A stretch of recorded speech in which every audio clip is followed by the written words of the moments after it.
राजपाल यादव ने 20 साल की उम्र में बच्चे के जन्म के दौरान अपनी पहली पत्नी की मौत की कहानी का खुलासा किया। अभिनेता राजपाल यादव व्यक्तिगत त्रासदी का अनुभव करने के बावजूद अपने समय के प्रिय हास्य कलाकार के रूप में प्रसिद्ध हुए। अभिनेता ने अपने जीवन और इतनी कम उम्र में अपनी पहली पत्नी को खोने के अनुभव के बारे में खुलकर बात की। अभिनेता ने अपनी पहली पत्नी के बारे में बात करते हुए बताया कि यह शादी उनके पिता ने तय की थी, लेकिन उनकी पहली पत्नी का उनकी बेटी को जन्म देते समय निधन हो गया।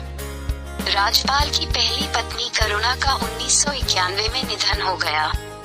उस समय वह दिल्ली के नेशनल में छात्र थे। द लल्लन टॉप से बात करते हुए राजपाल यादव ने बताया कि कैसे 20 साल की उम्र में वह इस त्रासदी से निपटने के लिए भावनात्मक रूप से तैयार नहीं थे। राजपाल ने याद करते हुए कहा, उस समय में यदि आप नौकरी करने वाले 20 साल के व्यक्ति होते तो लोग आपके परिवार से आपकी शादी करने के लिए कहते थे।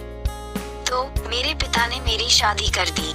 मेरी पहली पत्नी, उसने हाल ही में एक बच्चे, एक बेटी को जन्म दिया और मर गई। मुझे उससे अगले दिन मिलना था, लेकिन तब मैं उसका शव अपने कंधों पर ले जा रहा था। लेकिन मेरे परिवार, मेरी माँ, मेरी भाभी को धन्यवाद, ऐसा कभी नहीं लगा कि मेरी बेटी के पास उसकी माँ नहीं है।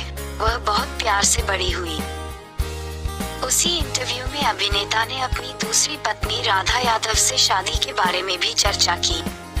उन्होंने साझा किया, मैं 31 साल का था और तब मेरी मुलाकात राधा से हुई। मैं 2001 में द हीरो की शूटिंग के लिए गया था, जहां हम मिले और संपर्क में रहे। दोनों परिवारों की सहमति के बाद हमने 2003 में शादी कर ली। राजपाल ने आगे कहा कि राधा उनकी बड़ी बेटी को पालने और उनके परिवार की देखभाल करने में उनकी मदद करती है।